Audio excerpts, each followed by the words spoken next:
I apologize for being late. But I am currently babysitting a dog. That's not my dog. I guess you wouldn't babysit your own dog. And yeah, That's called y- dog parenting. being like a slacker dog dad. Yeah, I'm getting paid to watch someone's dog and also not have to commit to having a long-term dog. And also my kids can see the like interact with the dog, although mostly they're terrified of this dog, even though she's like super small little lab. So really it's a win-win-win. And I get to laugh when my kids run around screaming because the dog scares them. It's like an extra bonus. That sounds like a great deal if you like dogs. Yeah. I mean, I guess I could do You it with like don't though? cats or do you babysit a fish? Is that a thing? Super allergic. Babysit cats. Yes. Not ideal. The elites don't want you to know, but you can just take fish from the from local ponds and local estuaries. You know, you don't even have to have one of those fish as a pet. You can just steal them. It's not stealing, Okay, I actually. don't know No, if you're allowed to have them. I mean, according to nature. Nature said that I could. So. According to nature. Ah. so I don't know if it's like this in your part of the country, wherever mysterious areas that you live Yes, that we can't disclose. correct. But we have a lot of e-bikes in Mm, my neck of the woods, mhm. and I don't understand it, but I'll see probably 3 kids on e-bikes every day with fishing poles sticking out of their backpacks. Oh. Just everybody's going fishing, and I don't know, when I was in Cub Scouts and Boy Scouts, it's like, "Okay, I will fish long enough to Get my badge? fulfill the requirements." But, yeah, I don't wanna gut fish. I mean, I it don't depends on where you're at. I mean, my kids' cousins are all about fishing and deer hunting and everything, and it can be a thing, but probably not where there's e-bikes. There's probably not much of an yeah, like, I'm intersection of 2 groups of people where they use e-bikes and they go Subcultures. fishing a lot. yeah, I'm in, like, the suburbs, and we have, like, the little neighborhood ponds with the little Yeah. fountains. Okay, it sounds a lot fancier than it is, but there are ponds with little fountains, Mhm. and, it's just kids all over the place fishing. They As you They're do. not like they know they're that not like fishing pond or is a pastime more than it is something that you actually like accomplish. And so they're like, yeah, well, we'll just cut out the middleman here. I don't have to worry about ever catching a fish if I just fish at places that don't have fish in them. Problem solved. Then I'm fulfilling my role as a fishing child during the summers. I don't actually have to accomplish anything. I just look like I'm playing the part. Yeah. Exactly. I just get to throw stuff at the water. baseball is America's pastime. I hate this. Yeah, me too, but this is where all the kids are. they're like Then they're we like all hate they're it. holding gloves and they're just like throwing a pretend ball. They don't even have a ball. Throwing fish to each other. I don't There's a random I dad. don't understand this There's a sport. random dad that walks up and yells at them for like not throwing it right or whatever, and trying to teach them, but like getting overly competitive about it. The true Kids hitting American sticks kid with rocks. experience. Yeah, exactly. Ah, Hey, one of us went I've on a trip recently. Yeah. Yes, indeed. I took one of the finest budget airlines you can take, which was delayed anticipatably by the fact that there were not people there to staff the flight. That's the kind of thing that you love to have hmm. on Did any they ask for international trip. volunteers? No. If they can yell, "Is there a doctor on the flight?" Ah. Oh. Yes. Ah. Yeah, we had someone whose very first time. I've never actually thought about this, but it was their very first time being a flight attendant, and uh, so everybody was like, "Oh, don't be too mean to them. It's their first time." And I'm like, "Well, you know what? It's my first time on this airline, and nobody's treating me with any particular respect. So I Yeah. don't really know what to say here." I'm looking over at this guy and he's just grabbing the seat, just going, "Oh my god! Oh my god!" Don't be mean to me. You're getting paid to be here. I'm not holding a lot of sympathy, but yes, traveled internationally, far across the oceans, and it was an absolutely delightful time. If you say where you traveled to, that takes away one country from the pool of options of where you live currently. Exactly. Hmm. So can't give too much information. Yeah, so let's do a trip recap where you can't talk about where you were. Where you came from, where you were, what airline you were on. Yeah, cool. Exactly. Good talk, fellas. I need to go on another trip, man. I I finally am though. I'm finally gonna go with my wife, no kids, just hang out at a beach resort type thing for again, I can't say exactly where, but for like 5 days, and it's gonna be good. Love my kids, but it'll be cool to just hang out for a minute, just staring into the sky and not hearing anyone need anything, or it'll be okay. Not me. I love my kids. Parenting is easy. Yeah, Uh, it's hard. parenting is hard. Um, Kids, it's yes. hard. Give your mom and dad an extra hug today, kids, if you're listening for some reason. Yeah. I don't think I've been on a non-driving trip since COVID started. A non-driving you haven't flown since Like COVID. we've Well, I guess you haven't taken yeah, a boat okay. either. No, you know what? I took a train. I took a train up to I can't say where, Right. but it was like 2 hours. Okay. Oh no, he lives by a train. Yeah. Now we I'll, can measure. I can give you a simulation of what it's like to travel post COVID this day and age. So imagine you're walking inside a large space with a lot of other people. There's a lot of seats to sit down in, and that's perfectly fine. You decide, oh, I'm going to go ahead and put my hands behind my back, clasp them there because having them in my pockets, whatever. I just don't want to do that today. And someone else is getting in line behind you. And instead of covering their mouth, they decide to sneeze and then proceed to cough to clear their throat directly onto your hands that you've held behind you. You feel a slight misting on your hands, but fortunately, it's quickly dried by the coughing that then happens onto your hands without Ooh, any kind of obstruction whatsoever by their like by those their automated hands. heat blower things in a bathroom. Hand Exactly. hand Okay. dryers. So yeah, that's what the airport is like these days. So My goodness. small blessings. I don't know what airlines this was, but that might be Good, the you can't airline tell us situation. anyway. It was That wasn't awful. my that wasn't my airline situation last time I flew. Ugh. Where did I fly? Can't say, of course, or where from. Obviously. But you can think it hard. Huh? Zach's thinking it hard. What? Thinking. Zach's thinking about where he was awfully hard so he doesn't have to say it. I'm going to cut this part out. Future Great. Patrick, remove this. Leave the laughs. Ah.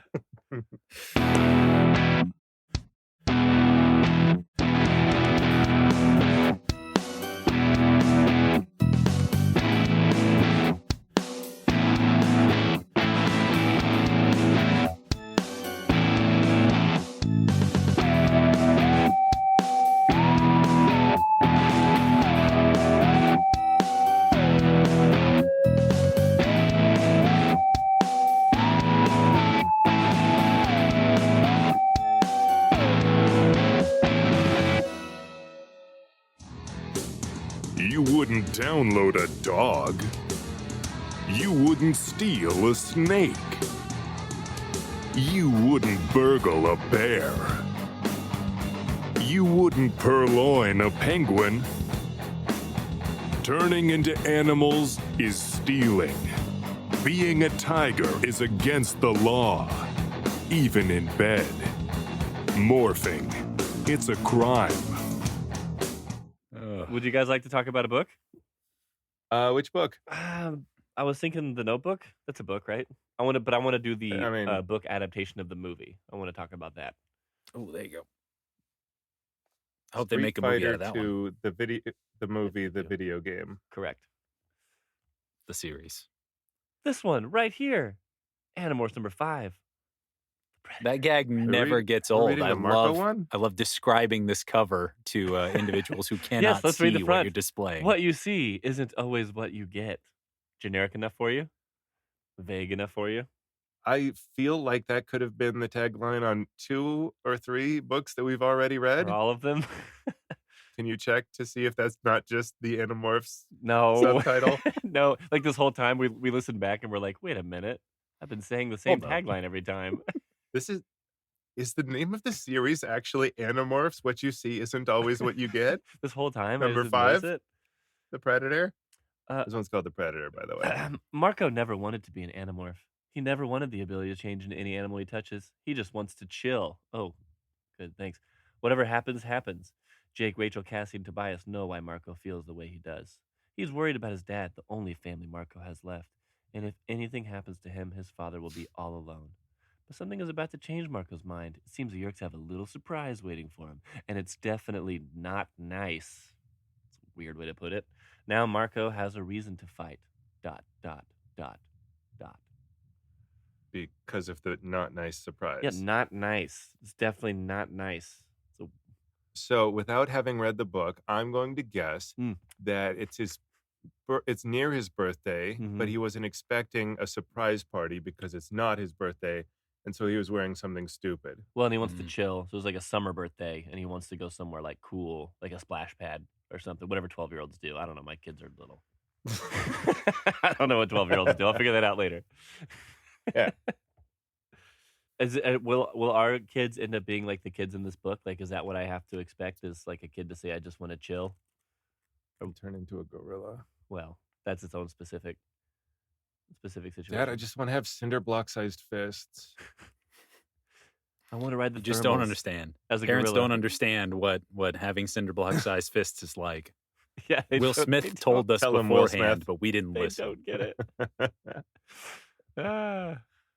All right, so I didn't take notes on this book. How does it start? Good start. Yeah. Can we go ahead and talk about how the Animorphs have a in general are a of mixed ethnicity, right? Yes. I mean, I think it's implied that Marco is Latino. Yes. Yes. Okay. So let me just read to you the beginning part of this. I wish I could tell you that my name is Marco Jones or Williams or Brown or McCain. Marco McCain. Does this look like a Marco McCain to you? Well, no, not that. This guy. Yeah, he was holding the gorilla part of the book. Yeah. At the camera. Yeah, so... Does this look like a Marco McCain? I don't know. I don't know, does it? Depends on your zoo. Yeah, so poor old Marco's out getting groceries at 7-Eleven because he's in a bad part of town and tries to save the day because someone's getting robbed. Have you guys seen somebody getting robbed at a 7-Eleven ever or anywhere in life? No, it's always, I think my closest has been like, hey, I need money for gas. No, you don't. Yeah, that kind of thing. Yeah. No, I do. Please. Yeah, I mean, I guess the idea is it's in a rough part of town, right? But I'm just like, wow, I'm really glad I never had to experience that as a 12-year-old or whatever age they are. But Marco tries to save the day by creating a new problem. Yeah. Yeah, like I guess in the dark, in the shadows. I feel like this is a better version of when the situation from when Rachel half turned into an elephant is much different. That was worse, right? Because it was like she was on defense. Marco's on offense. Yeah, and she's like right there. She's like, look how I think her point was like, look how horrible I look now. Like, look at me, right? Like, as opposed to Marco's like, I'm just gonna punch you and be done with this. And it was a moment. It was a moment of like, oh, that's frightening, and then they just kind of scurried off. Whereas this is screen time, and he's definitely showing them that, hey, there's a gorilla that's gonna stop crimes, and I feel like that's gonna lead to a lot more talk than just a flash of some strange. And this being, sort of a kid's book, I was expecting them to go, oh, it's a gorilla, let's get out of here. But no, it turns into I've never shot a gorilla before. Yeah. let's do it. Yeah.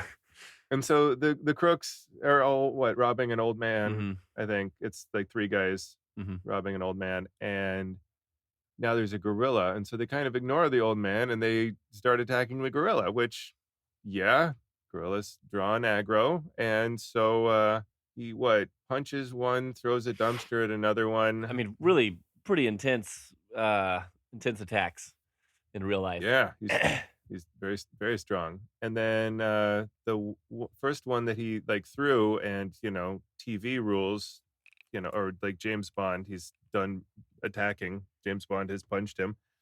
So he's out. But no, he's not out. He just got knocked over, and now he's got the gun, and he starts shooting Marco, right? Mm-hmm. Yeah, and that's when And Marco's then like, "This is why you don't help people," because he's the yeah. cynical one. Yeah. I feel like Marco learned the wrong lesson there. Okay, elaborate. I mean, you're saying I turned into a gorilla with my alien powers that I was gifted as a teenager. A couple months ago at this point, I and think it's like weeks at most. and I've made a poor choice to intervene using said powers, and these people who are responding are not responding in an ordinary way. In addition, they are also armed. They said, "I'm ready to go toe to toe with a gorilla, a creature that's double my size at least." Mhm. And then on top of that, they also are armed with a knife and a gun. And this whole situation just there's no de-escalation that goes on here. It's only escalation that can happen because if someone says, "I'm ready to fight a gorilla," wholesale, I mean, all What do you bets are think's off. gonna happen? There's no outcome that's going to go well for anyone involved. Yep. Mm-mm. So he does escape out of all that, and is Yeah, the old man is like, "No, you get out of here, gorilla." yeah, and Ugh. and then I think we just have our typical, here's my guys, here's my group, my dad's sad, my mom's not here, etc., etc. Just kind of setting up Marco's character. Yes. Yes, and it kind of gives us a time frame that the book is expected to take place in. This Sunday will be the 2-year anniversary of my mom's death. She went sailing for some reason, and they found her boat Yep. with no body. Yep. And so Now at this point, yeah. Alex, where you're just like, okay, that's an interesting character thing. Like, One of those things where I was like, "Oh, that's kind of odd," but like that.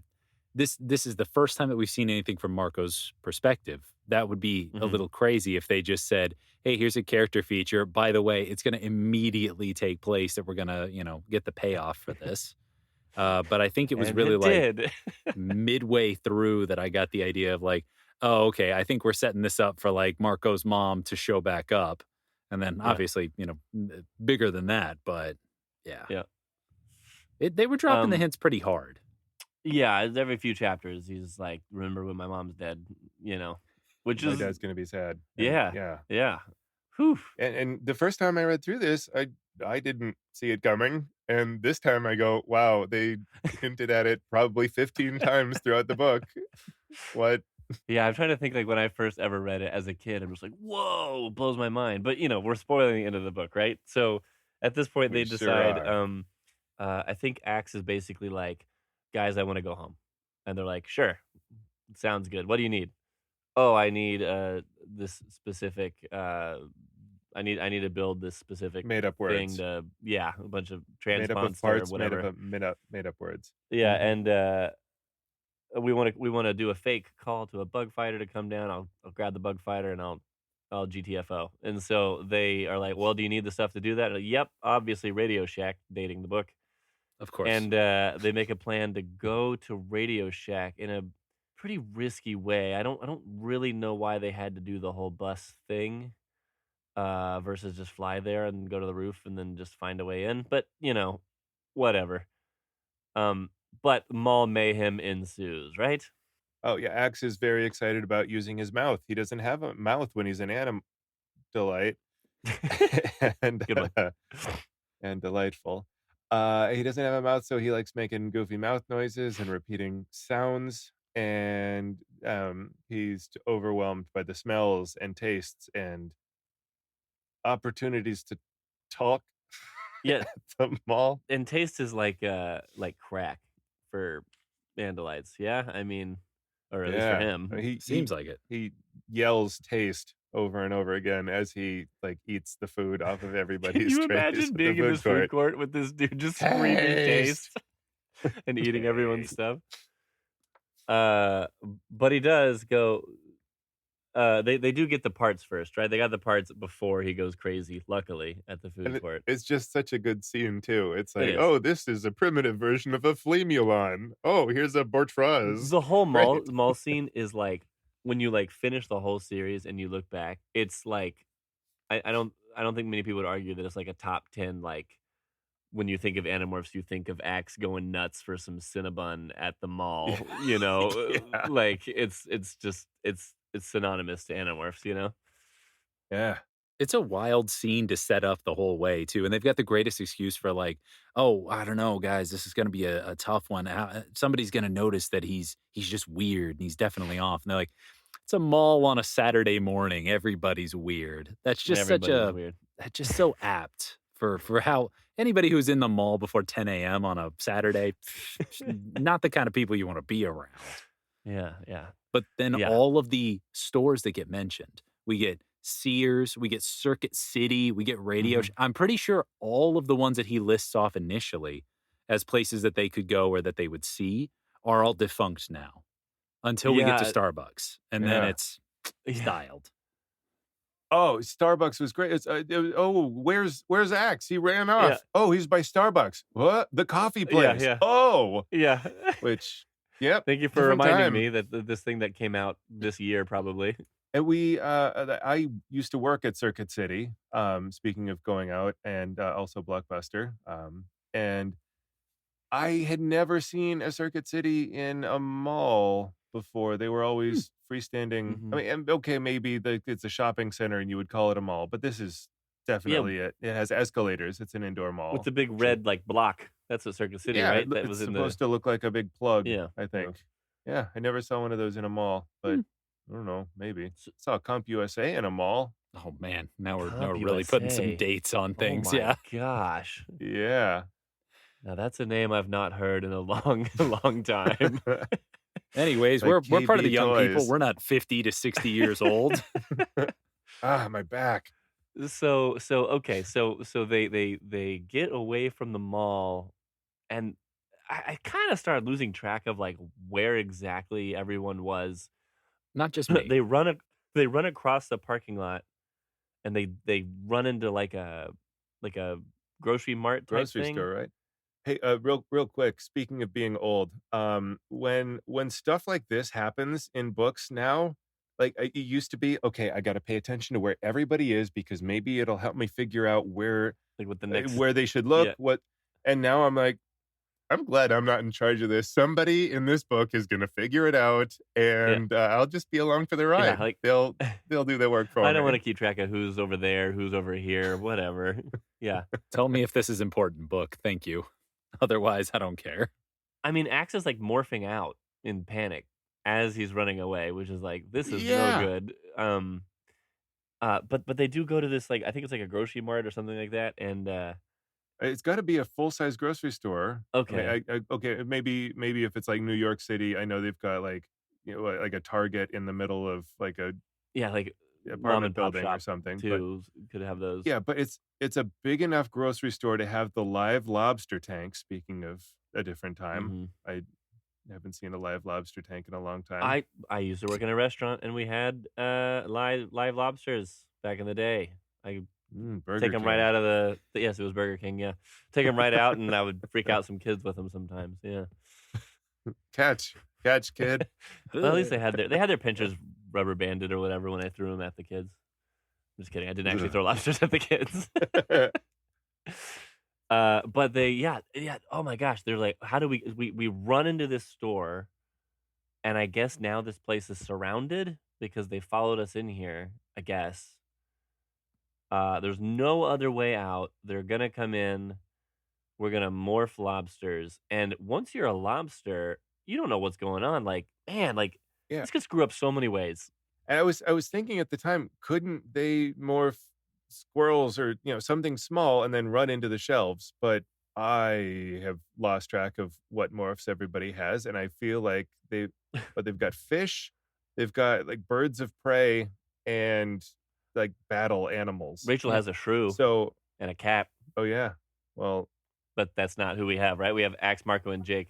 yeah. Again, nobody chases the girls. Nobody chases the girls. They only Well, chase the boys. And they didn't, I think we probably talked about this before, but this is a prime situation where it's like, man, I wish we had like 30 different options that we've like prepped to have. Oh, yeah, or had tested or made an attempt for like, But how does the it's brain? early. How do I get inside the brain pace of this critter? Nope, can't do it. Yeah. Yeah, and you can't lose a morph. So if they get something that's super convenient. I don't think they know that, right? I think in their mind they might be like, we could max out, and you don't know. Could be, yeah. But But like as the author, you can't yeah. give them like, oh, it's a gorilla with a gun on its shoulder. It's a shark with a laser beam. Yeah. And it's just I Yeah. use this for every opportunity. 100%. And yeah, 100%. well, you can't lose that now. They're always going to have laser sharks Yeah, yeah. for lack of a well thought out animal. Perfect. But they No just notes. Thank you. it would be nice if they. I mean, I guess they haven't done bugs yet. Well, Jake did a flea once, but they haven't like fully embraced Jake bugs. could be a lizard, but he'd be abandoning them. Yeah, they don't have like a bunch of a hiding or infiltration type Yeah. morph. So they got to go with the lobster tank. And what's terrifying about it is you're just sitting in there. At least you have Axe to conveniently tell you the time, but you could literally just be like, I have to morph out. You could be morphing out right in front of Visitor 3. You have no idea, you know? Yeah. Instead, And they then, just of scare course, the they've crap got- out of somebody that purchased them. Yeah. Somebody bought exactly 3 lobsters. Those 3. Those exact 3. And those exact 3. I would like the ones that don't have rubber bands. Yes, so I can Cool. throw them at children. And so, yeah. And they start boiling them. And, you know, the whole time, Tobias has flown into the grocery store and is like, hey, guys, that you gotta be lobsters. I'll look out for you. I'll look out. Hey, somebody's buying you. Hey, there's no thermals You in here. fly into this lady's house. No, Tobias is thankfully not giving away their position the whole time. Right. But yeah, they just turn into kids and a blue scorpion horse in some lady's house that bought 3 lobsters. Yep. And it wasn't a Uh, controller, luckily. I mean, if Unfortunate it for her. was, Yeah. I don't know what Axe would have done. But yeah, they basically say, like, this is a dream. There's also some really hideous imagery with morphing the lobster and morphing out. The cold, dead black eyes and those kind of things. Ugh. Legs exploding from their chest Yes. over and Yes, over and yes, over yes. in this book. Yep. Yeah, so I think you've scarred this lady enough. And they're like, we're just going to go, just pretend it never happened. She's probably in therapy the rest of her life. Whatever. Oh yeah, that final line of like, yeah, you better not tell anybody about this because who knows, they'll lock you up or something. What the audacity of some transforming kids. Yeah, the last second that I'm in there and they're going to tell me, "Oh, no one will ever believe you." Well, you know what? Before this I was going to let it go, but after that, you got another now- thing coming, Can't kid. tell me what to do, 12-year-old kid. Yeah. And this was before the whole Bill Murray and no one will ever believe you stories. Yep. Yeah. Like now we know, yeah, probably would have worked. So at this point, this is one of the classic cases of, and then back at the barn, right? Like it's Right. over. They're back home now. You know, They just left the lady's house and and they didn't have to take a bus because they have bird morphs, which is Dude. why did they have to take a bus in the first place? I don't know. For some reason, I got really hung up on the bus thing in this book. And then they have the thing that they put together, and they're like, "Great, Axe, do it."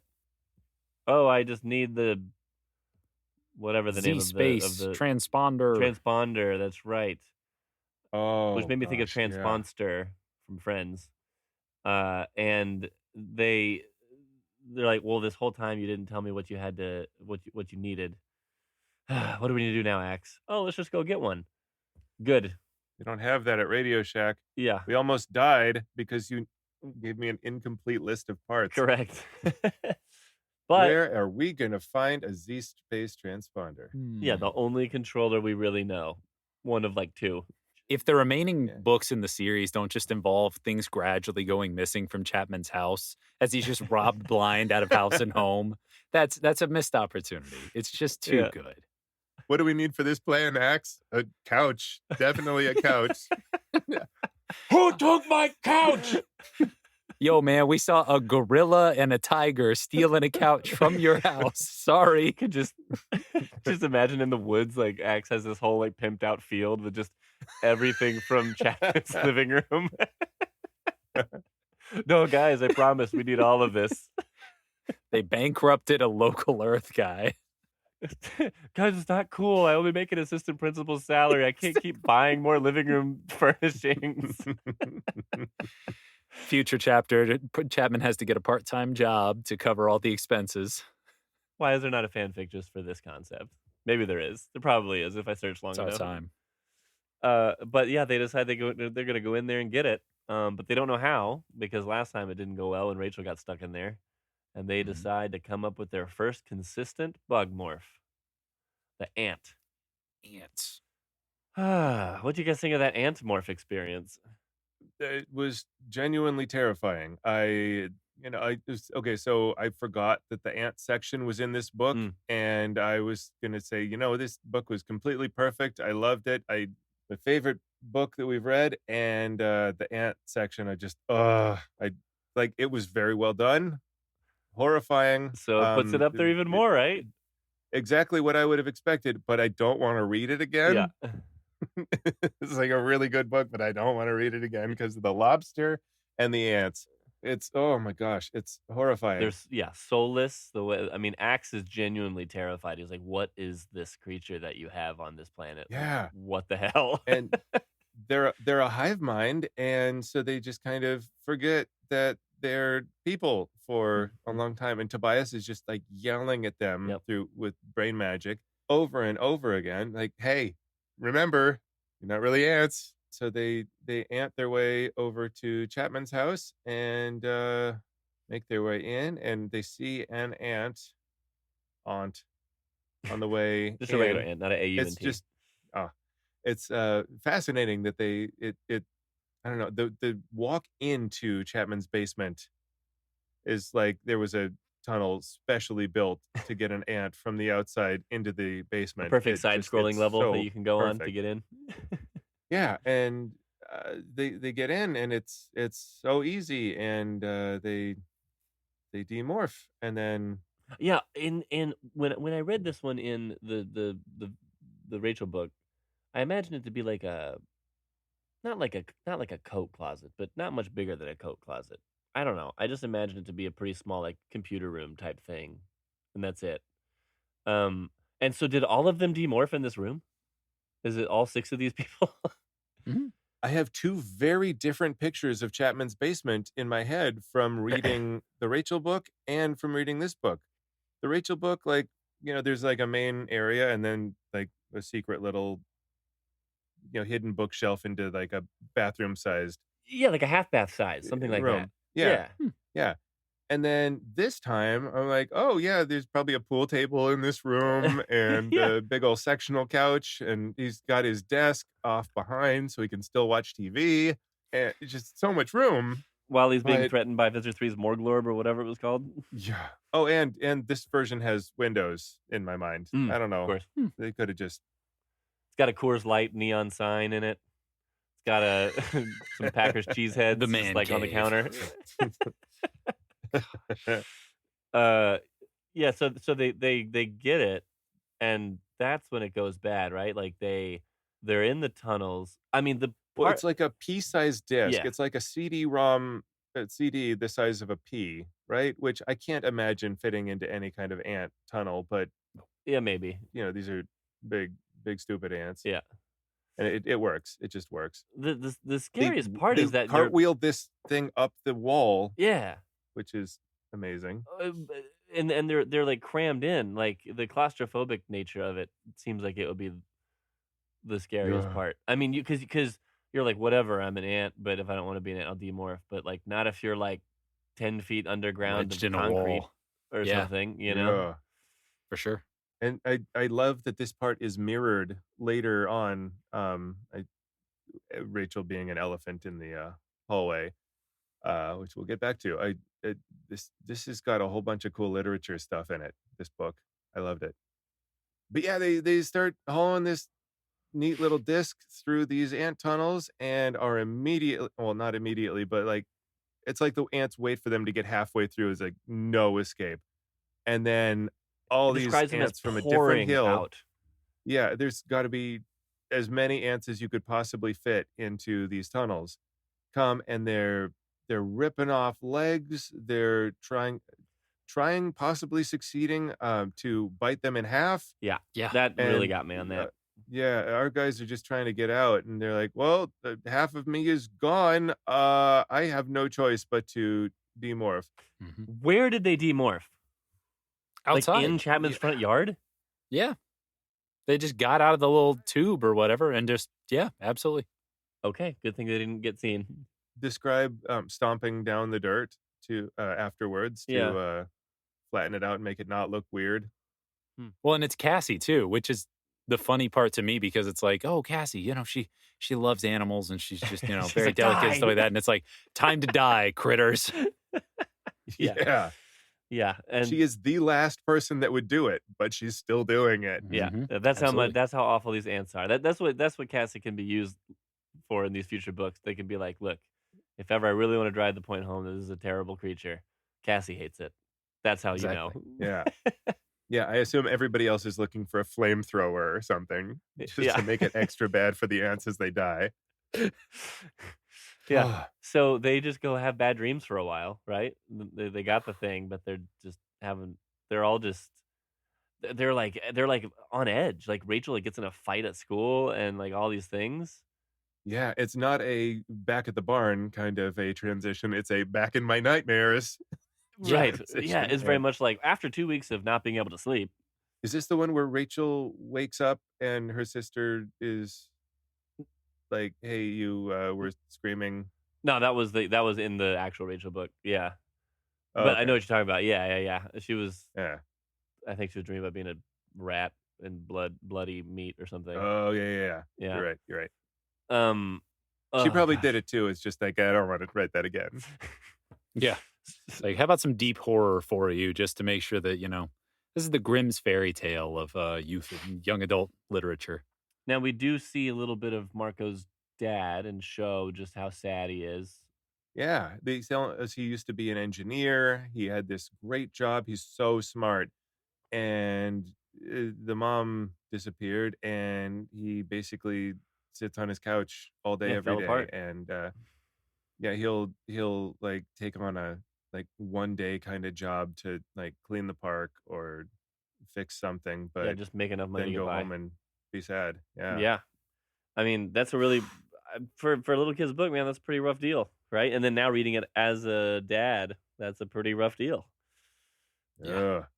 Pretty heavy. But again, you do get those hints of let's keep talking about this mom situation. Just gonna bring it up again, that kind of thing. Mhm.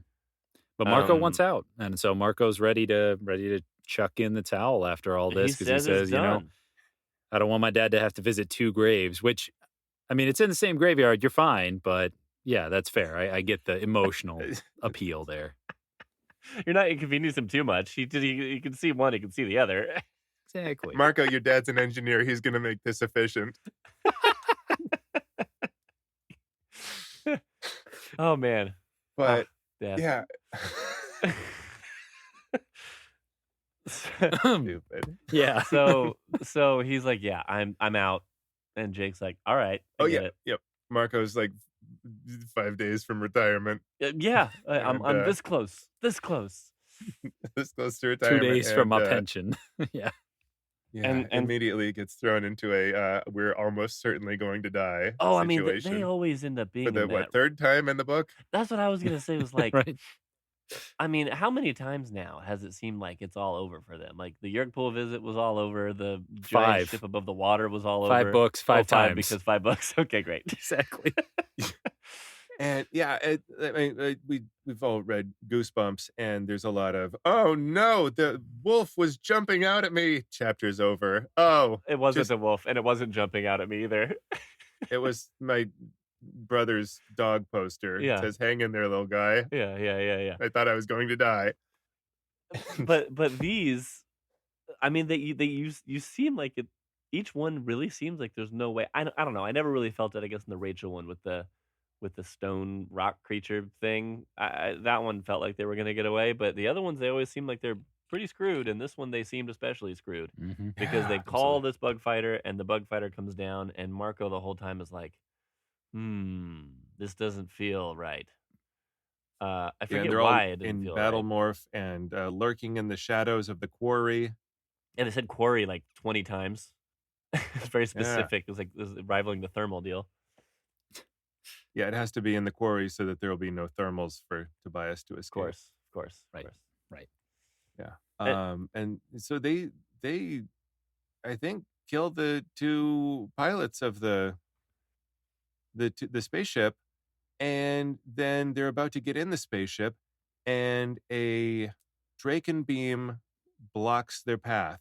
It says a laser beam blocks our path, and then another, and then another, and then suddenly we were in a cage of Dracon beams. And the whole time we've been reading these, I've pictured them like the Star Wars laser blasters, where it's like pew, and then the shot is done. I'm not picturing like it's a solid laser that's going to stay Like there, Mission Impossible. that you could build a cage out of. Maybe the cage thing was just a metaphor that I'm misunderstanding, but it An felt emotional like Dracon beam. now we're in a laser cage. It was an An emotional cage. Yes, it was an emotional Great. cage. I like that, Alex. That's good.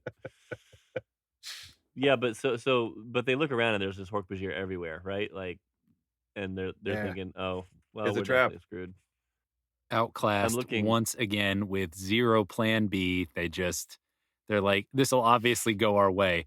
The amount of times that things have not gone their way, and every single time they're like, this is it. This is our great success. It's like, guys, come on. None Bring of down y'all your are cynical expectations. enough to assume, just bring a backup Yeah. plan. What are we doing to get out of here? No, too smart. And then, and Marco is, it's a Marco book, so you're seeing Marco's point of view, and he's pretty upset at Axe. Like, oh no, this is my fault, says Axe. Yeah, it is, Axe. This is just like, oh, you want to go home? You want to abandon us and not help us? Great. Well, because we're such nice people, we're going to help you get home. Because, I guess you missed your mom and dad, but oh no, you're going to get us all killed. Yeah. Like, Thanks a lot, Axe. I mean, he has a point, right? Like all the other ones, at least they were trying to either get help or hurt the Yeerks in some way. And this is the first real mission where it's like, well, we're just trying to help you out, I guess, and we'll figure out the next thing. Because I think at one point they're even like, we don't even have necessarily any leads, and it was just like the next thing we can do is just help Axe get home. Selfish Axe wanting to go to your home, jerk, Andalite. Gross. Yeah, and so they get taken up to the mothership, and they're just sitting there thinking, "Yep, we're dead. We're dead." Yeah, and they open the window. I mean, there's glass, so they don't get sucked into space. But Correct. they open the window so they can see the big mothership that they're going to die on. Yeah, just An as a intimidation. demoralizing thing. Mm-hmm.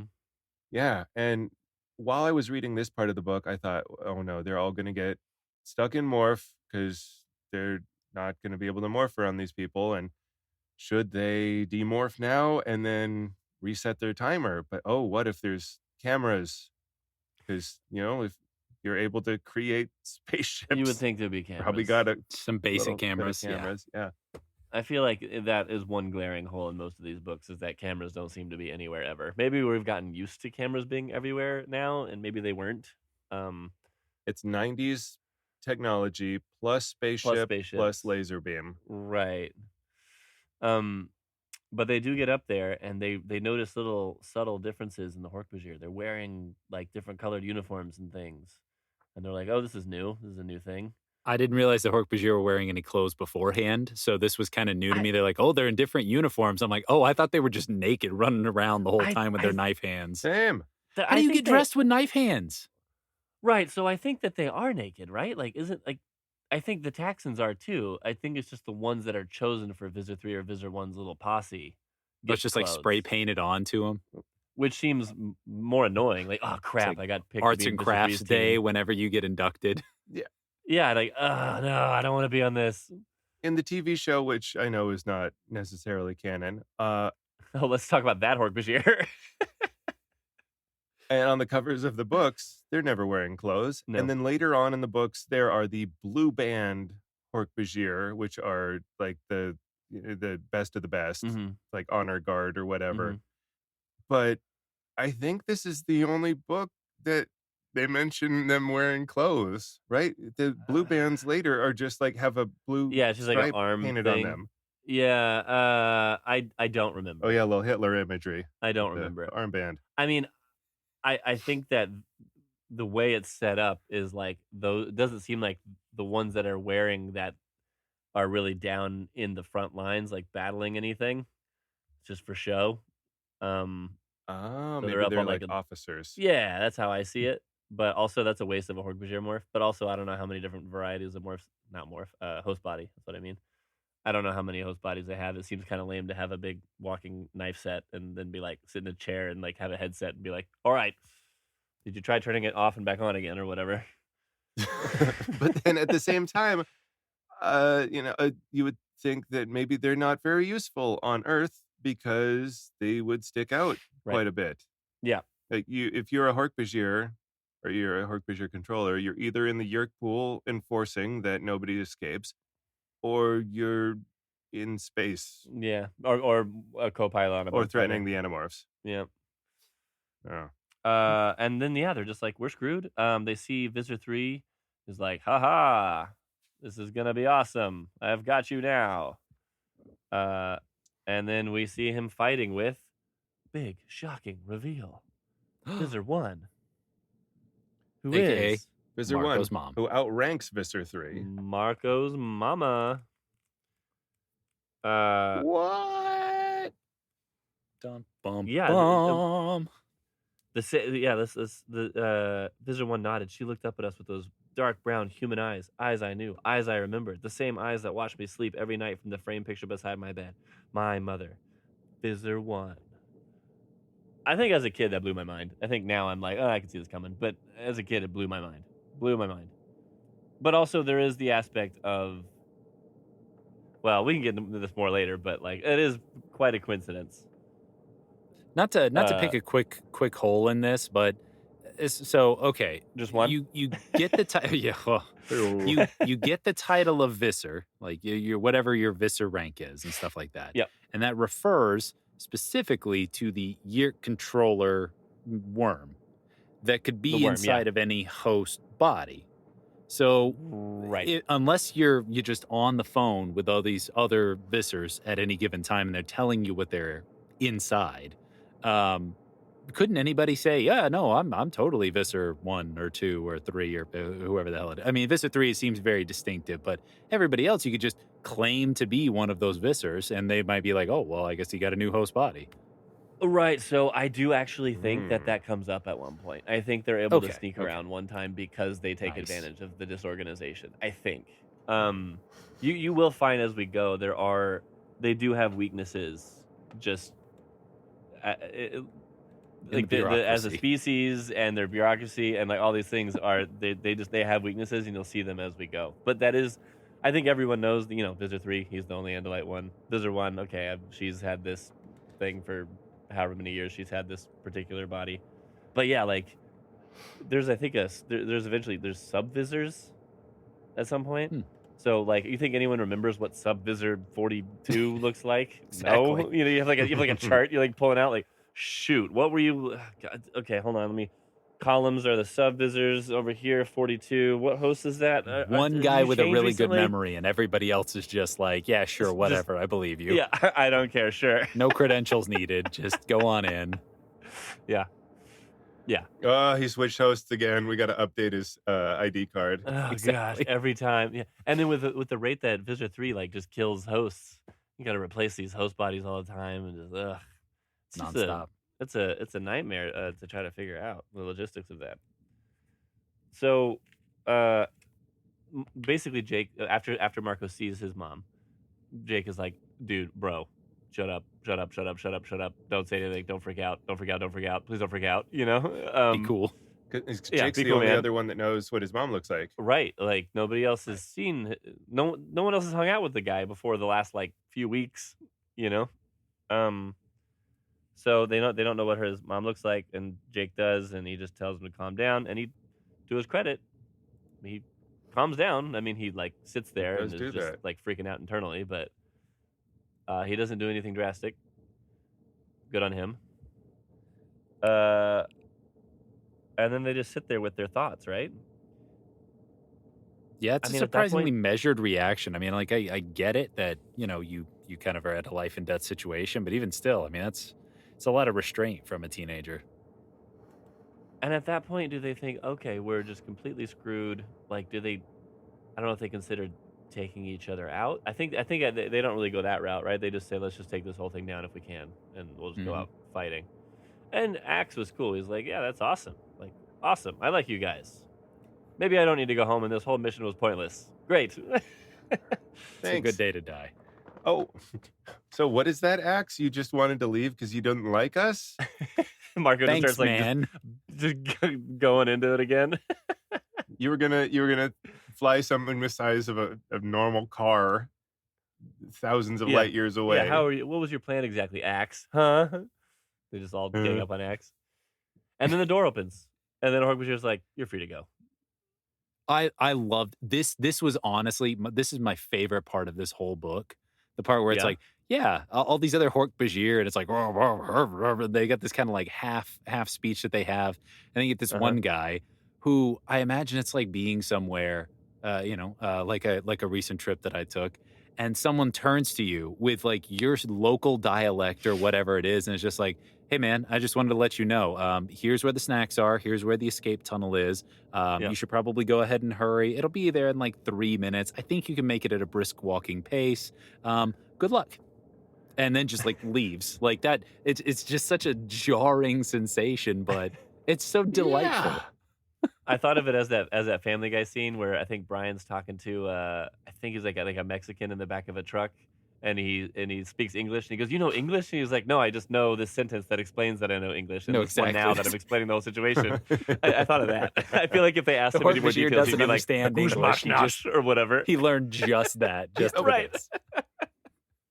That's how I thought of it. The whole mixed language thing, though, doesn't make sense either. I got confused when I was reading that because there's the Yeerk, who I'm sure knows whatever Yeerk language, but then the Hork-Bajir has its language, or the taxon has its language, and so the Yeerk that speaks space English also sometimes enjoys using words that the Hork-Bajir use. I just love this word for tree bark. It's just yeah. so much better. Yeah. It just feels nice on So the I'm tongue. not going to Makes say me tree feel bark. so I'm going nice. to say Yeah. blah, blah. It feels so nice to say it. And- yeah. Yeah.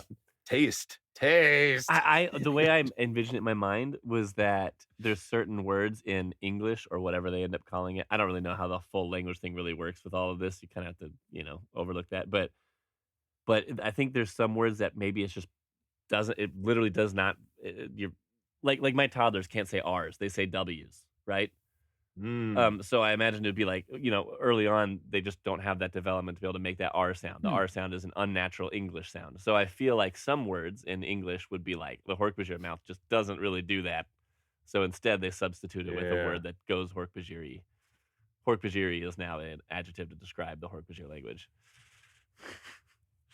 I like that. That's how I I used to believe that like the Yeerk was inside like a person, and the person that he was inside was doing Duolingo for like the Hork-Bajir and the English languages.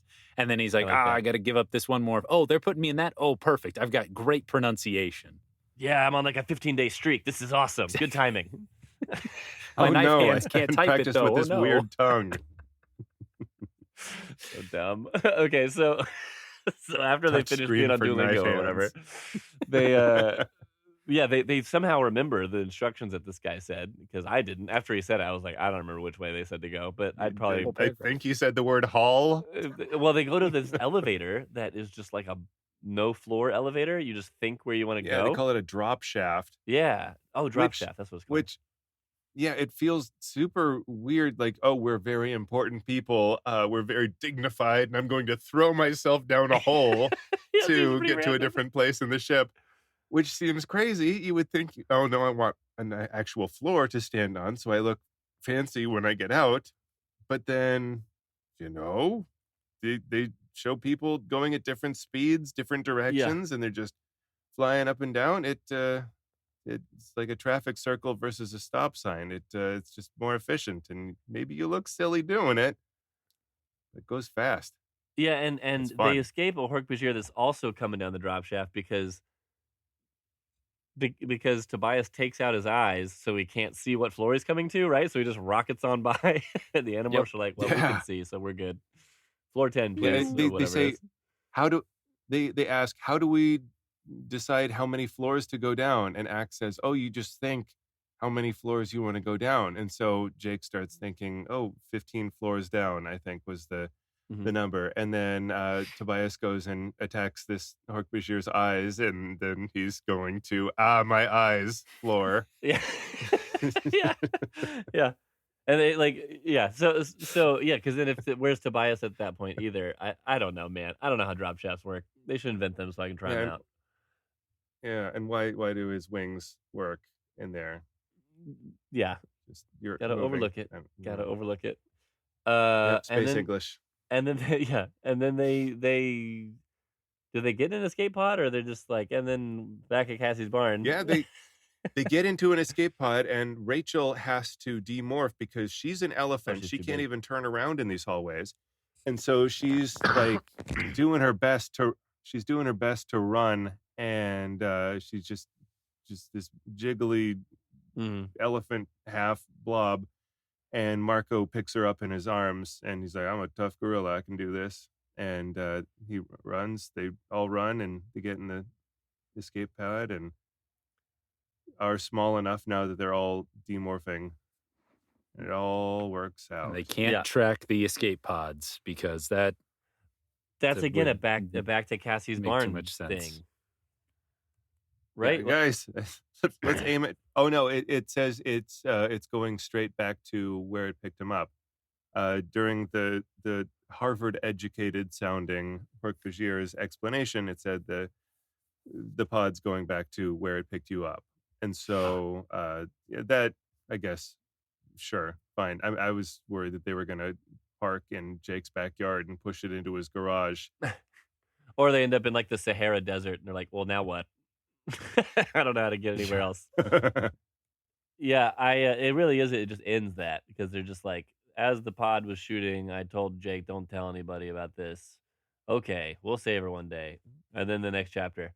Anyways, back at the graveyard. It wasn't Cassie's barn, but it very much was it's all fine. It's fine. They got away. It's fine. You don't want to read about space travel. Yeah. What are you reading this for? Yeah.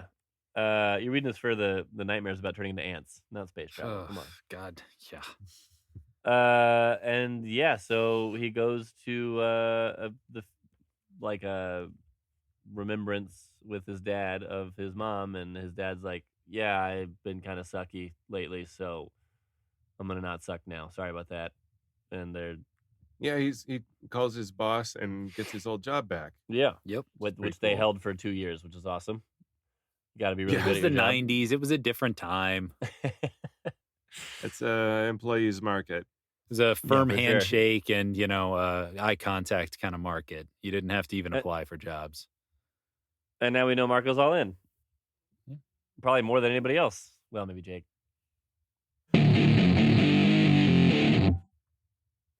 And that's it. What do you guys think Skin in the game of this one?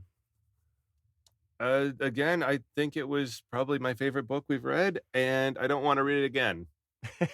Which is perfect. It's so what is that? It's a weird feeling.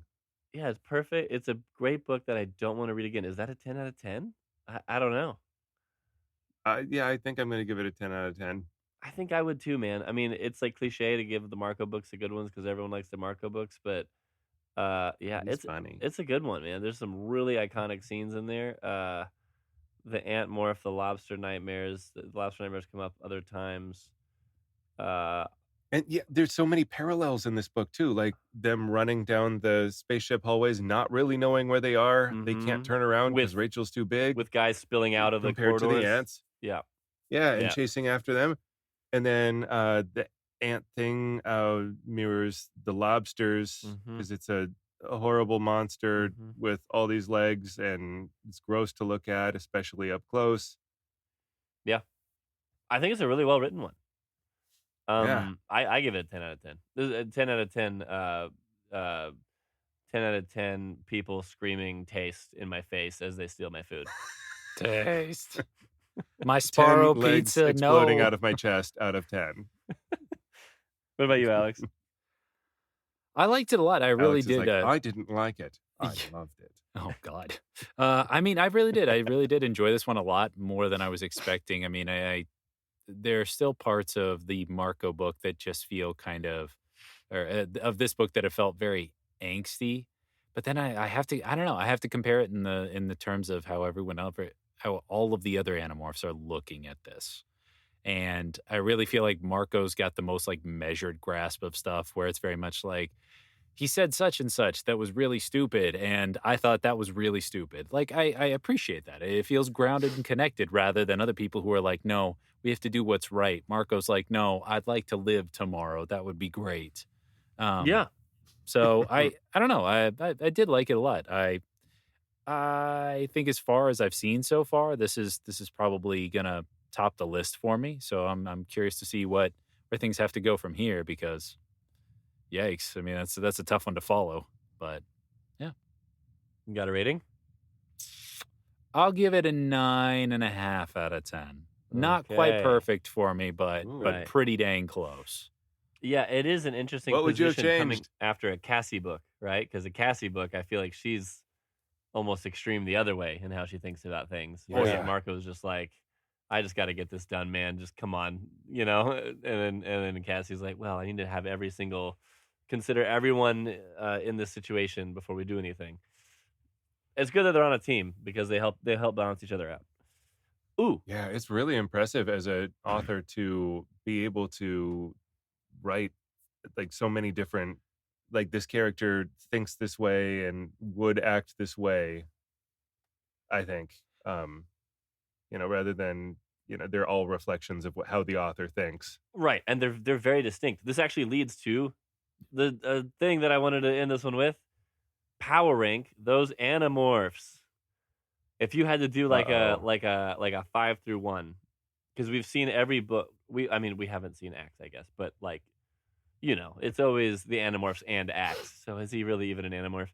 So the 5 human ones, we've seen each of their perspectives. I think each book is written really unique to that character. I think they do a really good job of that, like you were saying. So if you had to Yeah. power rank 5 to 1, these Animorphs, what would you do? What's your 5 to 1? Whoever wants to go. I know nobody on the 5 spot. high or low? 5 being the lowest, 5 being like, Oh, I okay. guess, but 1 being And then one being juggernaut. that's my number one. Yeah. The first time we read through the series, I was convinced that Cassie was going to be my bottom rank, just the worst, because there's all the come on, you could stop the war right now, but you're worried about offending a dolphin. Come on. Yeah. But at least so far, I think Tobias has got to be my bottom rank, just because Mhm. it feels like guy, this on the level of, oh man, my dad's gonna be so sad if I die because my mom's dead 15 times this book. That's what it was in the first book. Hey, don't stay in morph for 2 hours, stupid. And then hey, do you want to demorph real quick? We're about to go into Nope. nah, I'm good. Okay. Yeah, so that was stupid. He's nuts about thermals. He's he's at this point it feels like he's just sort of on the team, and he's just, I'm gonna do bird stuff half the time. That sounds more fun. So Tobias at the bottom, then Cassie, then I don't feel like I remember enough about Rachel and Jake. Uh-huh. I'm just kind of 2 and 3ing them. Okay. And then I think the Marco book has been outstanding. Yeah. So Marco's top, then Jake and Rachel, and then Cassie, then Tobias is the worst Alex, what do you got? for me. Ooh, I've got to put Jake at the bottom. He is just Ooh, hot take. Ooh. I can't Jake. really sympathize with him. God, Jake. God. Sorry. Hey, both of you. I know that he's supposed to be like the identifiable teenager for this one, like the designated teen, but it's Yeah, just all-American oh, kid. God. Well, Yeah, I I don't know if it's just- America, but Ugh. It's just so awful. And I don't know if I would have liked him more if I was younger, but just I can't stand his perspective. I feel like he's just so, I don't know. obsessed with what he feels like he should be rather than being a fully fledged person. And that Okay. just that He puts is him firmly at the bottom for me. Okay. he is burdened with leadership. Five. That is his defining Yeah, trait. 5 is Jake. Oh the man, that's leadership a he's hot not even take. necessarily good at. I mean, like, come on, bro, get better. Not good Read some yet. books. Yeah. Oh well, you know what? Maybe he The grows. worst leadership so far. Ugh. What's number 4? Past that, I would probably put, and this might be another one, Rachel. I really don't care for Rachel's style of approaching a lot of things, and I can't really stand anybody else's perception of Rachel. I've really not Mm. felt like she is um, standing on her own 2 legs without just being very like, oh, it's like, oh, she's the heart of the whole team, and yet I can't stand it. It's just ugh, it's bleeding heart to an extreme, and there's not anything that's grounded in like um, sympathy. It just all feels like rampant emotion, and I can't. Yeah, I don't enjoy it. Okay. I dropped Tobias right firmly in the middle because I definitely feel like the idea of like the consequences of doing something dumb when you're young really have stuck with him thus far in the one book that I've had him. And then the rest of it, it just feels like, yep, Tobias is a bird. We don't talk about it much. Um, That's very Cassie's fair.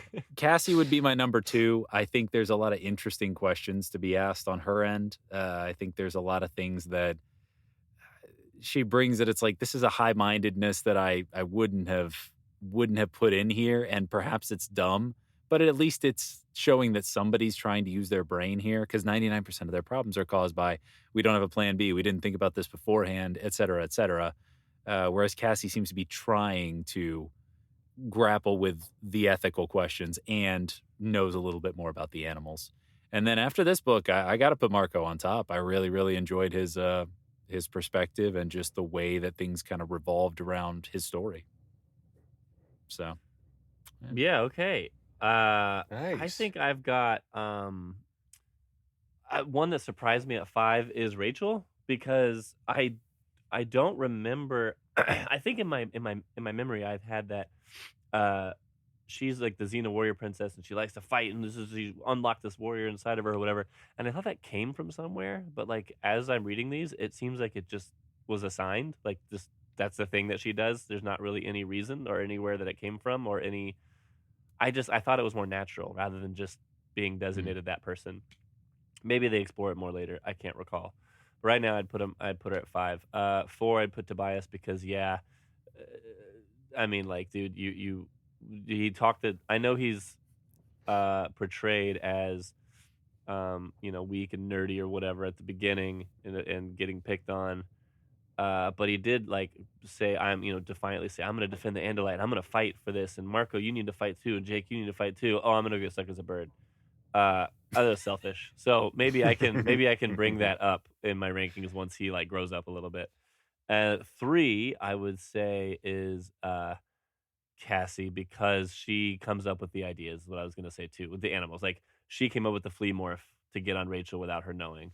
She came up with the lizard for Jake to infiltrate in the first book. I think I'm pretty sure. She took them all to go get like battle morphs, like real things. Uh, she thinks of all these She things. talked to the Her, whale her in biggest weakness is magic that she's always going to whale use the language. dang wolf all the time. But Yeah. whatever. That's a Hasn't done it story yet. for another day. And then number 2, Jake. I think the dynamic of having someone really close to you as a controller is what makes Jake and Marco be 2 and 1 for me. And Marco's a lot of fun. So two is Jake and 1 is Marco for me. Wow, we have really different lists. So there's a lot of perspectives I didn't consider, like very different from me. Yeah, Rachel being Xena warrior princess, like I guess I mean they've joked about her. Oh, Rachel's gonna say let's do it. They've joked about that once, but And then it that just is becomes a a thing. very. I mean to have her be like, no, I will fight these Yeerks. I'll do anything it takes, because my friend Melissa is in a weird position, and we will also never talk about Melissa again. Yeah, they all have very Or before. it seems that they all have very meaningful connections to the war. Like Cassie is like saving the earth and like Jake is like saving my brother and then Yeah. yeah, I don't necessarily see that with Rachel other than I think fighting is fun. which that can be a strength, that can be a weakness. I just wish I knew more of where it came from, and I thought there was more to that. But hey, maybe it shows up more and I forgot. Yeah. Anything else? Tobias's reason for fighting is that flying is cool. Yeah, that's always his thing. Talking about thermals every second. It's hard to forget. Yeah. I will save this planet with its great thermal. Anything else, guys, with this one? Or did we knock it out? We knocked it out. Yeah. Punched it right With Cinderblock fists. I had a great time. Samesies. Anything you guys want to talk about that you guys got going on? No. Not this time. not on recording. Cool. In that case, bye-bye. See you next time. Goodbye.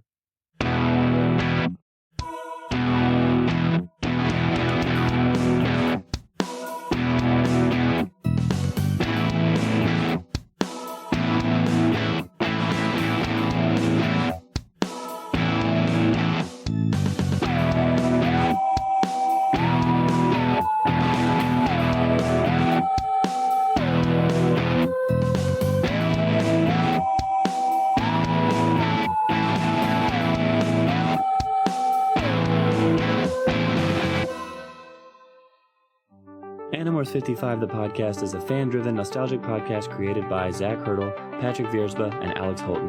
But don't tell the Yeerks. Theme music provided by Neko Boy. Podcast artwork by Rachel Hurdle.